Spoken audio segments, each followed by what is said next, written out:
कर्पूरगौरं करुणावतारं संसारसारं भुजगेन्द्रहारं सदा वसन्तं हृदयारविन्दे भवं भवानी सहितं नमामि। डेली एक श्लोक के साथ हम लोग पूरा महीना शिवमय बनाने के लिए आगे संकल्प लेते हैं। इस रचना के पीछे एक कथा आती है। वो कथा आती है कि इसके जो रचनाकार हैं, इसके रचयिता हैं, वो बड़ी दिव्य योनि के थे। कोई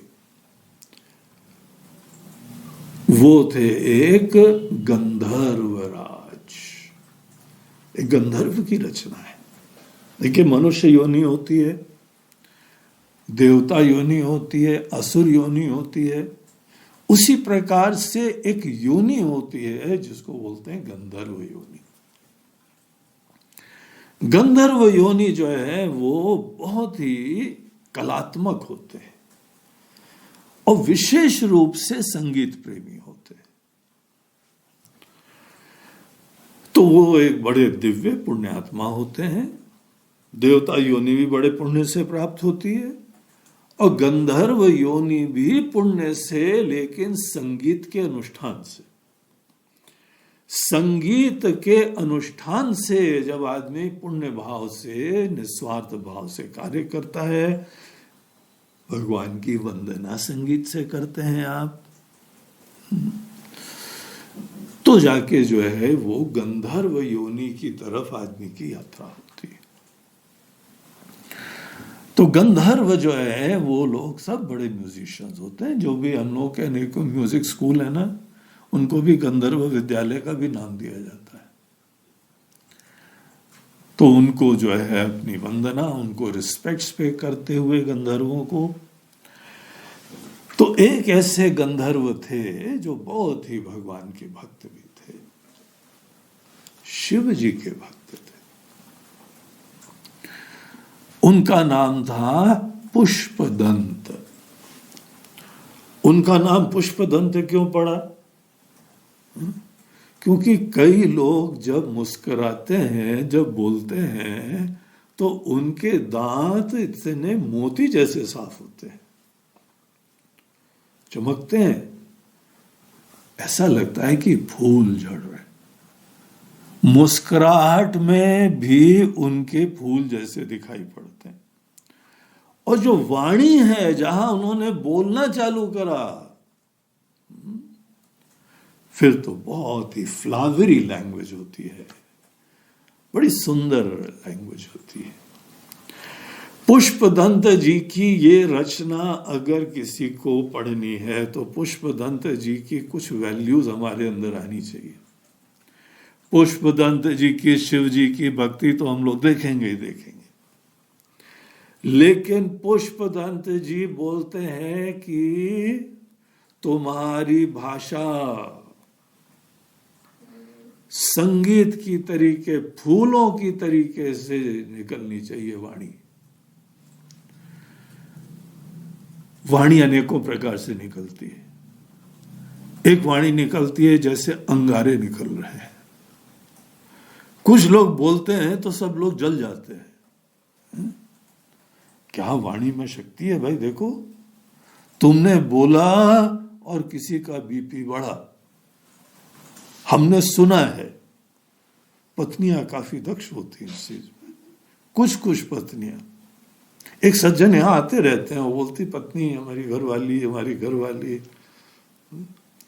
और कभी भी हमने उनसे घरवाली की तारीफ नहीं सुनी है। वो खुश होते हैं जब घरवाली जो है वो मायके जाती है। क्यों भैया तुम ऐसे खुश हो रहे? तुम ही तो ब्याह के लाए हो, तुम ही तो फेरे लिए हैं, तुम ही ने तो जीवन भर का साथ निभाया है, कस्में वादे करे हैं। क्या थोड़े दिन का भूत था उतर गया क्या? अब होते नहीं, शुरुआत में जो है वो तो क्या थी, चंद्रमुखी, उसके बाद हो गई सूरजमुखी, फिर हो गई ज्वालामुखी। अब हम क्या करें, हमने तो जो है चंद्रमुखी से ब्याह करा था, ये तो ज्वालामुखी बन चुकी है, अब ज्वाला ही निकलती है?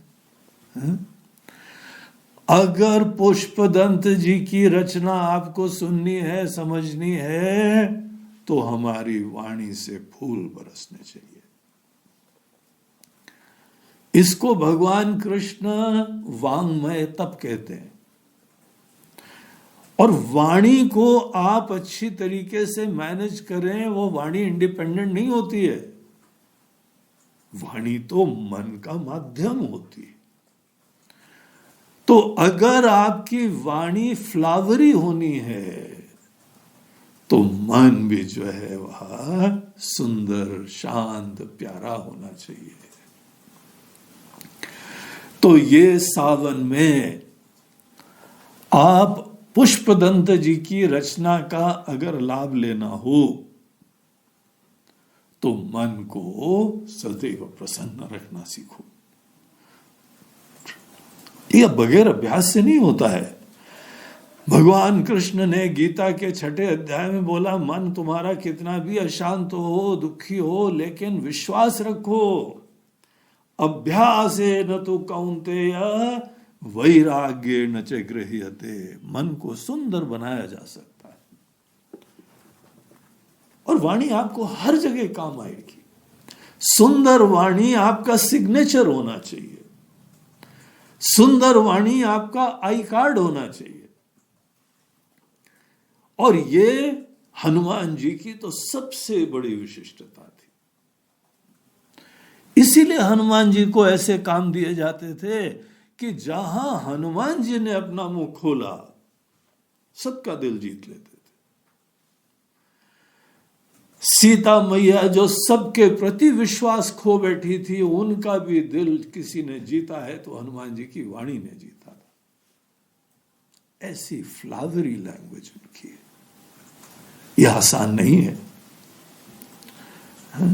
अनेकों लोग दुष्तर्क देते हैं, महाराज जी काना है तो काने को कानी तो बोलेंगे, और क्या बोलेंगे,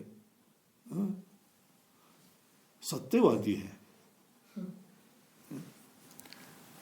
बोलते हैं ये ऐसा दुराग्रह मत करो, अपनी गलत आदतों को पुष्ट मत करो, जस्टिफाई मत करो, विश्वास करो कि तुम्हारी वाणी सुंदर हो सकती है, और वाणी को सुंदर बनाना चाहिए, जिससे आशीर्वाद हमको और आपको सबको मिलेगा। आपके परिवार में सब सुखी रहेंगे। विशेष रूप से जो घनिष्ठ संबंध हैं, पति पत्नी, माता पिता, बाल बच्चे, अगर किसी की वाणी अच्छी होती है तो सबका मन जो है प्रसन्न होता है, प्रेरित होता है, उत्साही हो जाता है। वाणी के अंदर बहुत जो है शक्ति और सामर्थ्य होता है। तो ये जो वाणी है पुष्पदंत जी की बहुत सुंदर थी, और इतनी सुंदर वाणी थी, यही हम लोगों को इस स्तोत्र में पता लगता है।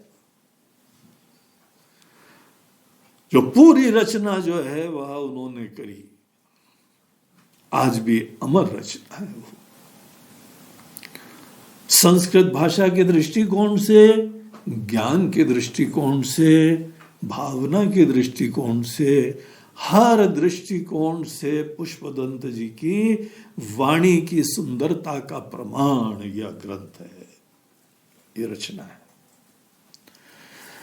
इसीलिए उन्होंने क्या कहा है इसको तो हम लोग देखेंगे, लेकिन ये मूल और लेसन्स ध्यान रखो।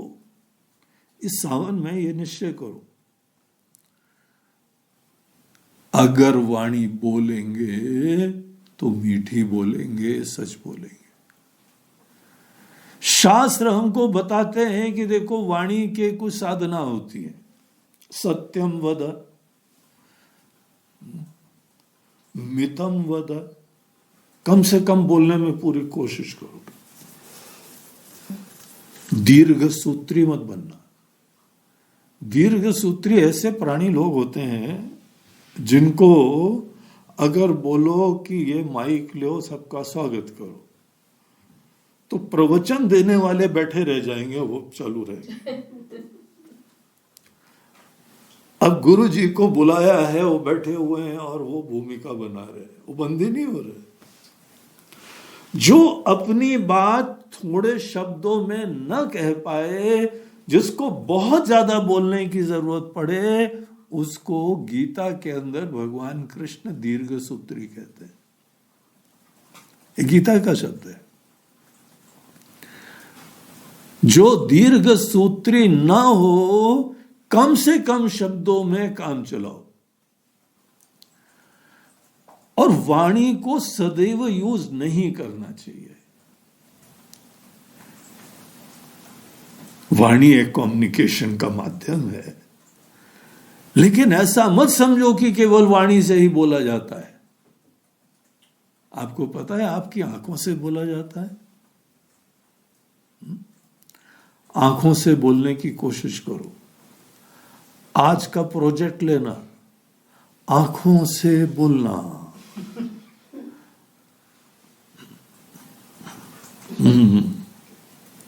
और हूं हां बस निकलना, हूं हां भी जल्दी जल्दी ना निकले।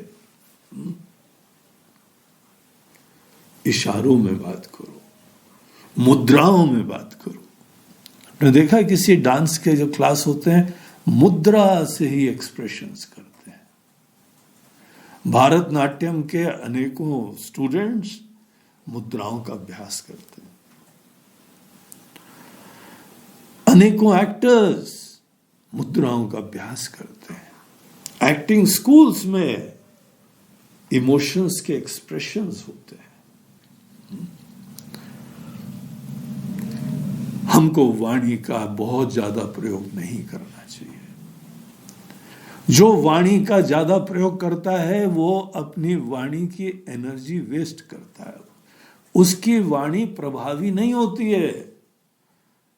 तुमको लगता है ज्यादा बोलोगे तो ज्यादा प्रभावी होगे, उल्टी बात है। वाणी के कम यूज से कम्युनिकेशन इफेक्टिव होना चाहिए। जो बोलो सच बोलना है, प्रामाणिक बोलना है, कम शब्दों में बोलना है। उसको बोलते सत्यम वद, मितम वद, प्रियम वद। ऐसा बोलो, नहीं तो मत बोलो। तुमको इतना कोई बड़ा सच पता है कि बोलोगे तो दूसरे को अप्रिय लगेगा, तो तुम कृपा करके, प्लीज कृपा करो, मत बोलो। अगर बोलना है तो केवल प्रिय बोलो। ये चैलेंज होता है, कम शब्दों में बोलना, सच बोलना, प्रिय बोलना। लेकिन वो चैलेंज एक्सेप्ट करो। देखो दुनिया में कैसे कैसे चैलेंज लेते हैं। कोल्ड बकेट चैलेंज, एक चैलेंज चारों तरफ चालू हुआ, इतना फेमस हो गया कि बर्फ का ठंडा ठंडा पानी अपने ऊपर डालने वाला कौन है, तो सब बोला मैं भी कर लूंगा, मैं भी कर लूंगा। और बर्फीले इलाके में जाके वहां पे बर्फ का पानी अपने ऊपर डाला। यार तुमको कोई चैलेंज लेना है ना, तो वाणी का चैलेंज, मीठा ही बोलो। और चौथी चीज वाणी के बारे में आती है हितम वद। तुम्हारे बोलने से क्या किसी का हित होगा? नहीं होगा तो भगवान पे छोड़ दो। भगवान किसी दूसरे विवेकी निमित्त का प्रयोग कर लेंगे। जो अपनी वाणी को ऐसा बनाता है, वो ही वाणी को फ्लावरी बना देता है। उसके जब दांत दिखाई पड़ेंगे तो ऐसा लगेगा फूल चमक रहे। तुम्हारी वाणी अगर इन चार चीजों से विपरीत होगी ना, तो दांत तुम्हारे राक्षस के दिखाई पड़ेंगे, फ्लावरी नहीं दिखाई पड़ेंगे। तो पुष्पदंत के भक्त बनिए। अगर गीता सुननी है तो भगवान कृष्ण के भक्त बनिए। अगर शिव महिम्न स्तोत्र सुनना है तो पुष्पदंत के भक्त बनिए। और वो शिव जी के परम भक्त थे, हम तो उनसे सीखने जा रहे थे, बड़े भक्त थे। तो उनकी एक कहानी आती है। उनकी कहानी ये आती है कि वो नित्य प्रति सवेरे ब्रह्म मुहूर्त में तैयार होके नहा धो के शिव जी की अभिषेक करा करते थे। और अभिषेक के लिए पूजा की सामग्री खुद जाके जमा करते थे। उसमें भी विशेष रूप से पूजा के लिए जो फूल हैं, पूजा के लिए फूल वो खुद जाके बगीचे से तोड़ के लाते थे। देखिए, वैसे तो हम लोग बहुत ही प्रकृति पुजारी लोग हैं। प्रकृति ही ईश्वर की जो अभिव्यक्ति होती है, भगवान खुद ही प्रकृति के रूप से अभिव्यक्त होते हैं। इसीलिए प्रकृति को ही विश्व रूप देखना चाहिए। हर प्राणी यहां पे भगवान की अभिव्यक्ति है। और उनमें से जो पेड़ पौधे होते हैं ना, वो बहुत विशेष होते हैं। पेड़ पौधे सावन में जो है ना, कहीं कहीं पेड़ भी जो है प्लांटेशन करना, पेड़ पौधे लगाओ। एक सज्जन का भी हम कोटेशन पढ़ रहे थे, वचन सुन रहे थे। वो बोल रहे कि देखो, तुम्हारा जब देहांत होगा तो तुमको एक पेड़ की लकड़ी चाहिए होगी। अगर एक पेड़ की लकड़ी तुम्हारे अंतिम संस्कार के लिए चाहिए तो कम से कम तुम्हारी जिम्मेदारी है 2 पेड़ लगा के जाओ यहां पे। अब ये उनका अंदाज था कहने का। हम लोग तो ये देखे हैं कि अगर पेड़ हैं तो ही शुद्ध हवा है, अगर पेड़ है तो यहाँ पे वर्षा ऋतु है, अगर पेड़ है तो ही पक्षियों का संगीत है, अगर पेड़ है तभी फल है। इसीलिए पेड़ों की बहुत इज्जत करो। एक भोले बाबा जी करके थे, वो बोलते हैं कि भाई अगर किसी को ब्रह्म ज्ञानी नहीं पता है ना, तो तुम पेड़ देखो, ये ब्रह्म ज्ञानी खड़े हुए हैं, तपस्वी हैं, सर्दी गर्मी बरसात में खड़े रहते हैं और इतने उदार बुद्धि के हैं कि तुम पत्थर भी मारो तुमको फल देते हैं, सबको छाया देते हैं, पर्यावरण सुंदर बनाते हैं।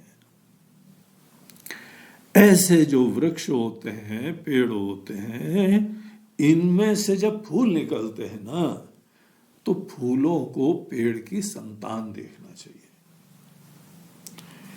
इसीलिए जहां तक हो, पेड़ों के अंदर से फूल नहीं तोड़ो। फूल जो पेड़ गिरा देते हैं ना, वो बेस्ट होते हैं। और वो भी जिस समय आपने फूल को उगाने के लिए मेहनत करी है, तभी अधिकार होता है। जिस चीज में हमने पुरुषार्थ नहीं करा है, उस चीज को लेने का अधिकार नहीं होता, वो पाप हो जाता है। तो ये फूलों के बारे में, और जब भी फूल आप तोड़ो, पेड़ को मन ही मन प्रणाम करो, उनसे आज्ञा लो। देखिए, जब हनुमान जी संजीवनी बूटी लेने गए ना, तो वहां पे हनुमान जी ने यह हम लोगों को दिखाया।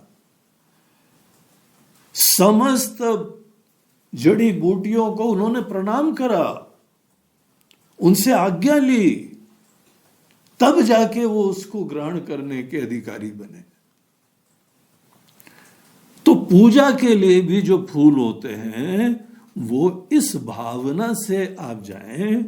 अगर पेड़ ने आपको कुछ गिरा के दे दिए ठीक है, अगर नहीं गिरा के दे दिए हैं तो अपनी तरफ से विवेक और संवेदना का प्रयोग करो।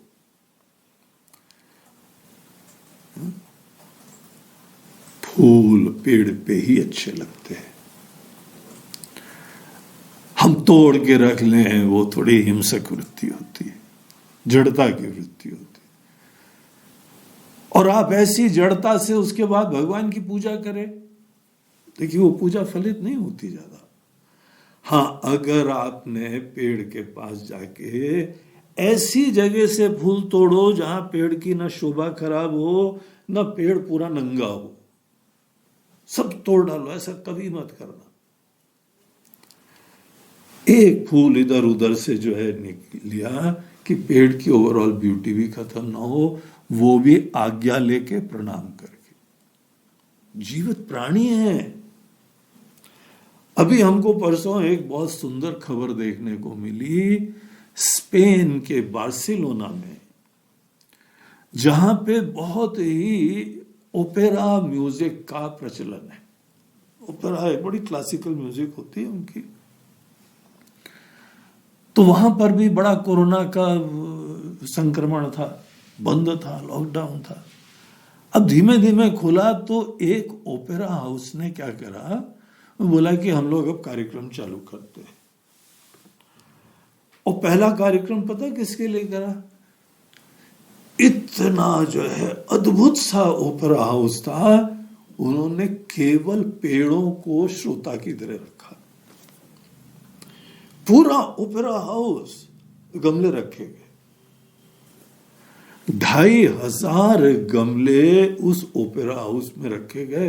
वो लेवल थे, 7 लेवल्स का था वो, सब पेड़ पे, कोई इंसान नहीं, म्यूजिशियंस के अलावा कोई नहीं था। और उन्होंने पूरा लंबा चौड़ा कार्यक्रम, अनाउंसमेंट प्रॉपर उसके साथ, सब चीजों के साथ पेड़ों को सुनाया।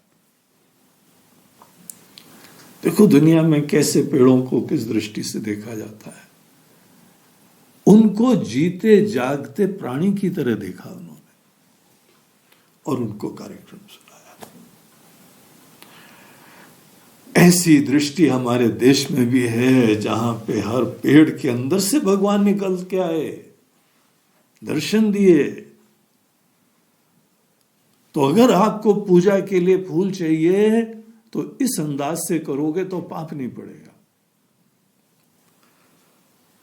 या हम लोग के आश्रम के भी आसपास कुछ ऐसे लोग हैं, इतनी जड़ बुद्धि हैं, ऐसे तोड़ते हैं, डाली भी टूट जाएगी, एक रॉड लेके आते हैं, ऊपर से मुड़ा हुआ, ऊपर से नीचे करा, एक एक फूल तोड़ देता है वो आदमी। और काहे के लिए? हम भगवान की पूजा के लिए। यार भगवान की बनाई चीज का तुम विनाश करके तुम सोच रहे भगवान की वंदना करोगे? तो ऐसे अज्ञानी लोग होते हैं, पापी लोग होते हैं, जड़ बुद्धि होते हैं। लेकिन पुष्पदंत जी ऐसे नहीं थे। पुष्पदंत जी सवेरे सवेरे जाते हैं। वेदों में तो यहां आता है कि जब कोई यज्ञ के लिए चीज लो तो मंत्र का उच्चारण करके लेना होता था।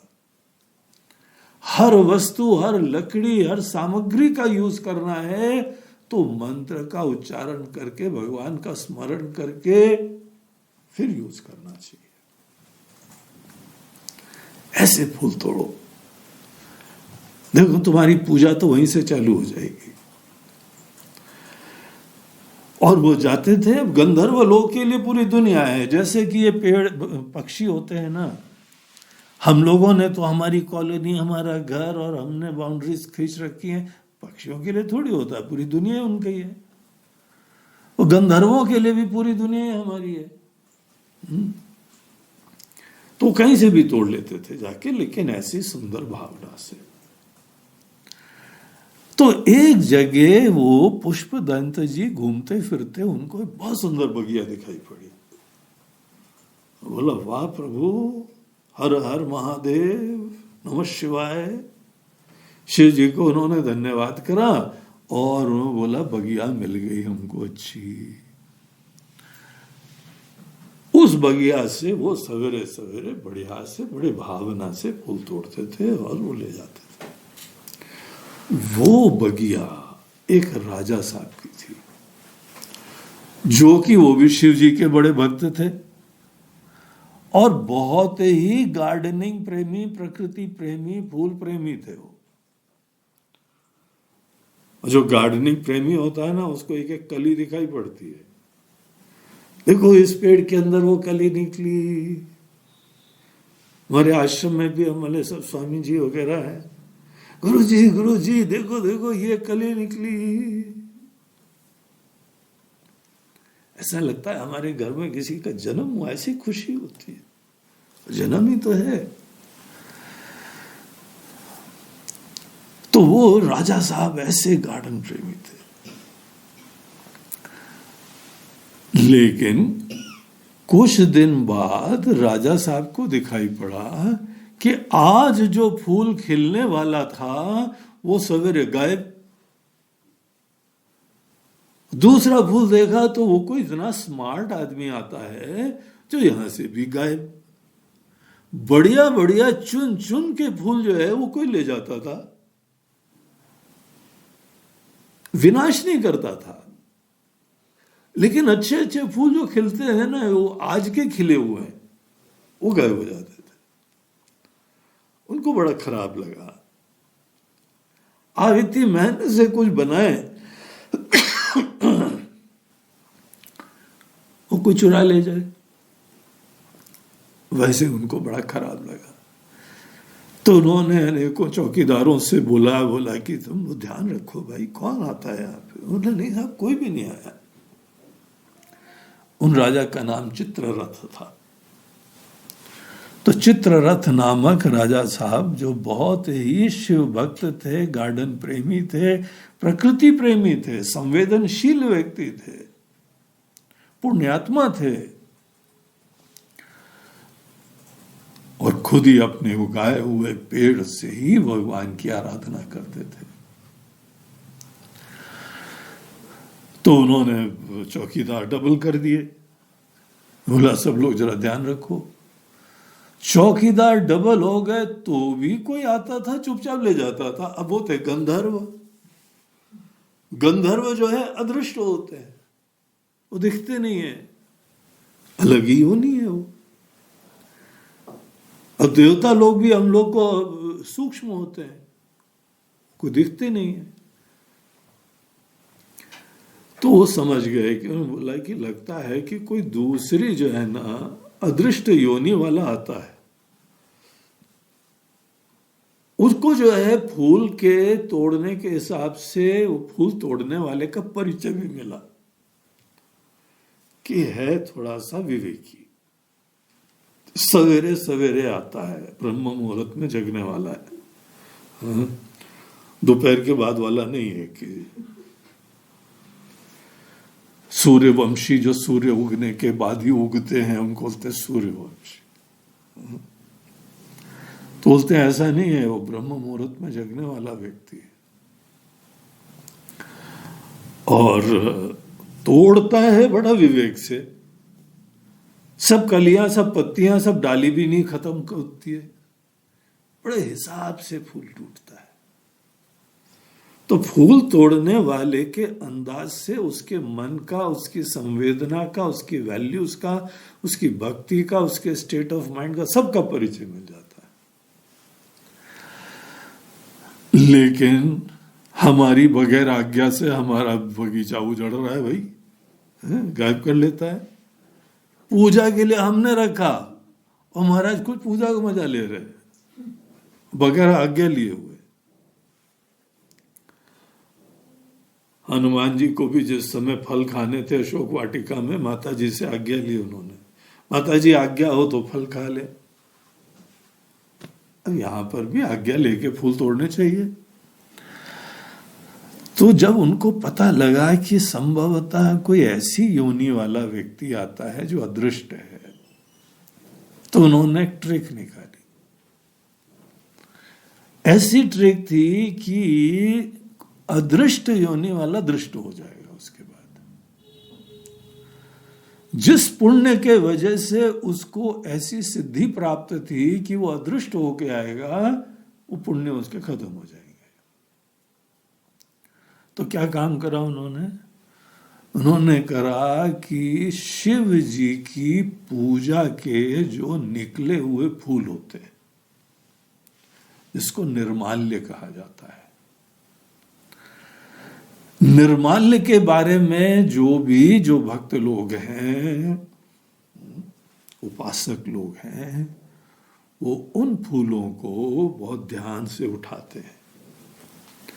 दिन भर फूल आपने चढ़ाए, रात को भगवान के विश्राम से पहले फूल उठाने चाहिए, और भगवान का विश्राम का भी व्यवस्था अच्छी करनी चाहिए। और वो उठा के भी सिर से लगाते हैं और उनको अलग करते हैं। भगवान के चरणों में ये फूल रहे हैं,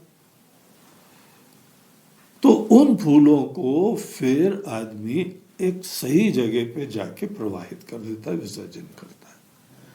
वो कभी हमारे पैर के नीचे इधर उधर पड़े हुए ना हो, वो आपकी पूजा का अनादर होगा, पूजा का फल नहीं मिलेगा, बल्कि पूजा के जो पुण्य आपने लिए ना, वो पुण्य का नाश हो जाएगा।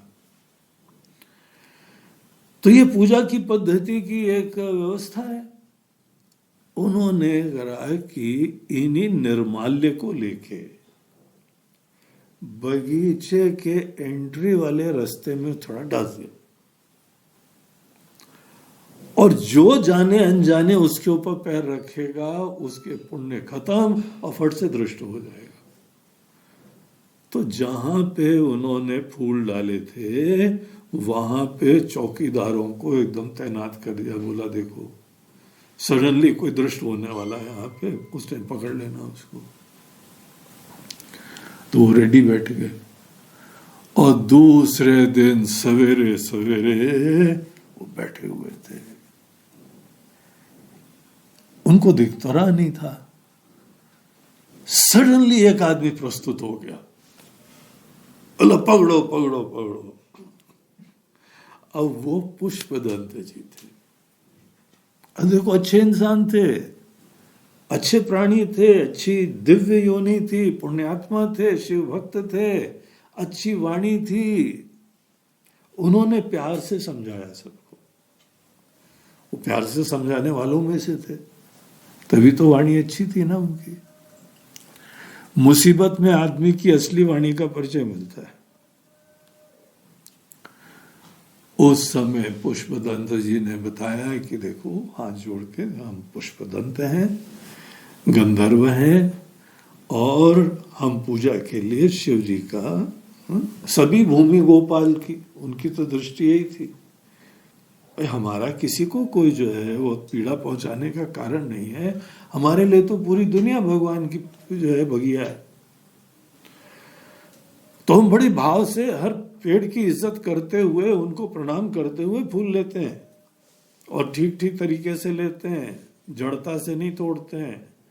फूल की राइट स्टेम से उसको तोड़ना चाहिए, उसको ध्यान देना, एक लाइन होती है वहां पे, उसी जगह से फूल को तोड़ना चाहिए। तो उन्होंने सब समझाया। उन्होंने बोला कि सॉरी, आपको जो है हमारे राजा साहब के पास प्रस्तुत होना पड़ेगा। तो राजा साहब के पास वो ले गए। राजा साहब ने बोला अच्छा तुम थे बच्चू, तुम ही हमारा जो है बगिया से बगैर आज्ञा के फूल ले जाते थे। बोलते हैं क्षमा करिए राजन, हमको जो है इसका कुछ पता नहीं कि आपके फूल हैं, आपने मना करा हुआ है, हमारी दृष्टि में तो पूरी प्रकृति भगवान की। बोला नहीं ऐसा नहीं चलता, यहाँ पे जो है सुरक्षित बगिया है, पूरा उसका फेंसिंग करी हुई है और चौकीदार हैं, आपको पूछना चाहिए, आज्ञा लेके करो, गलत काम बंद करो इनको। तो उन्होंने उसको जेल में बंद करवा दिया। और क्योंकि उनके पुण्य खत्म हो गए थे इसीलिए वो दृष्ट हो गए थे। अदृष्ट होते तो चुपचाप निकल जाते जेल में से भी, तो पता ही नहीं चलता, लेकिन पुण्य खत्म हो गए थे। तो निर्माल्य के ऊपर कभी पैर मत रखना। ये पुष्पदंत जी से हम लोग दूसरा लेसन लेते हैं। जितनी पूजा करे कचरा हो जाएगी। बहुत हिसाब से फूल उठाओ, सिर आंखों से लगाओ, भगवान के चरणों में कोई रहा इतनी देर तक, और उसका प्रॉपर जगह विसर्जन करो। पैकेट वैकेट में डाल लो, फिर उसके बाद कहीं पे जो है जाके अच्छी जगह पे विसर्जन करना चाहिए, या अगर किसी के गांव शहरों में व्यवस्था है तो उस हिसाब से करो। तो ये पुष्पदंत जी बंद हो गए। पुष्पदंत जी ने इसको भी आशीर्वाद बना लिया। देखो, अच्छे विचार, अच्छे मन के लोग हर चीज को आशीर्वाद बनाते हैं। ये पुष्पदंत जी से तीसरा लेसन, खुद जेल में भी बंद हो जाओ, लॉकडाउन में भी बंद हो जाओ, उसको भी आशीर्वाद बनाना सीखो। कोरोना काल में लॉकडाउन, ये भी सबके घर के अंदर जेल ही तो है। कितने लोग इसको आशीर्वाद बनाते हैं। हमारा अभ्यास नहीं है इतना देर घर के अंदर रहने का, लेकिन ईश्वर की आज्ञा हुई है, ईश्वर की इच्छा है, तो उसको आशीर्वाद बनाओ। उन्होंने क्या करा, पुष्पदंत जी ने यहां पे रहते हुए एक शिव जी की स्तुति लिखने का निश्चय करा, और जेल के अंदर बंद वहां पे शिव महिम्न स्तोत्र की रचना करी। इतनी सुंदर रचना उन्होंने करी, इस रचना की समाप्ति पर ही उनका जो है सब पाप खत्म हो गया। राजा भी प्रसन्न हो गए उनकी भक्ति स्तुति देख के, उनका पाप भी खत्म हो गया और उनकी मुक्ति हो गई। आदर के साथ उनको यहां से छोड़ा गया। उनकी वंदना करके और राजा और गंधर्व राज्य की जो है बहुत ही अच्छी मित्रता हो गई, स्नेह बढ़ गया एक दूसरे के प्रति। इनकी भक्ति देख के राजा तो उनका जैसे सत्संग करने लगे, ऐसी स्थिति हो गई। और ये महिम्न स्तोत्र का इतना अद्भुत प्रभाव है कि जो इसकी चैंटिंग करता है और अर्थ सहित इस चीज का ध्यान करता है, चिंतन करता है, उसके कैसे भी पाप हो वो पाप उसके खत्म हो जाएंगे। इस तरीके से ये यहां पर आज थोड़ी लंबी भूमिका हमने बनाई है, लेकिन बहुत आवश्यक है पुष्पदंत जी से उचित लेसन लेना। उनके दिव्य व्यक्तित्व से, वो भक्त थे, ज्ञानी थे, विवेकी थे, अद्वैत वेदांत के दर्शन से युक्त थे। वो चीज हमको यहां पे ईश्वर की महिमा उनके अंदर अपरंपार बताती। मूल रूप से शिव महिम्न स्तोत्र में ईश्वर की महिमा का गुणगान गाया हुआ है। कैसे गाते हैं गुणगान भगवान का? अगर किसी को भी ईश्वर की वंदना का, महिमा के गुणगान का रहस्य जानना हो तो ऐसे परम भक्त, विवेकी, पुण्यात्मा गंधर्वराज पुष्पदंत जी से सीखना चाहिए। क्योंकि हम उनका ग्रंथ की रचना करते जा रहे हैं, इसीलिए हम प्रारंभ में पुष्पदंत जी को भी प्रणाम करते हैं। इतने बड़े शिव भक्त थे, इतनी अद्भुत रचना जिसने करी है। रामायण देखो किसने लिखी, तो हम लोग आज भी तुलसीदास जी की वंदना करते हैं। गीता पढ़ते हैं तो वेद व्यास जी की वंदना करते हैं। शिव महिम्न स्तोत्र पढ़ो तो पुष्पदंत जी की वंदना करो। और कैसे भगवान की स्तुति करी जाती है, ये उनसे विवेक प्राप्त करो। अब वंदना हमारी गलत हो जाती है, इसीलिए तो पुण्य नहीं मिलता है। डेली भजन करते हैं, बैठते हैं, ध्यान करते हैं, कैसे भगवान की वंदना भजन करना चाहिए, उसकी कला हमको इस ग्रंथ में मिलेगी। वो विवेक मिलेगा। तो उस चीज का श्री गणेश हम लोग कल से प्रारंभ करेंगे।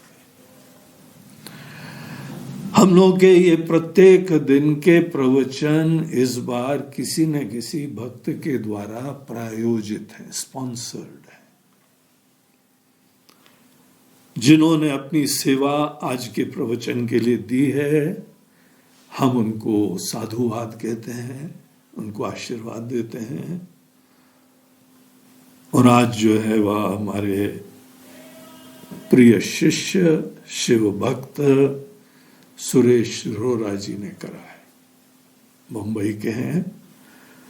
और शिव जी की कृपा से कोरोना लॉकडाउन में आश्रम में है, ये भी पुष्प दंत की तरीके से फंसे हुए हैं।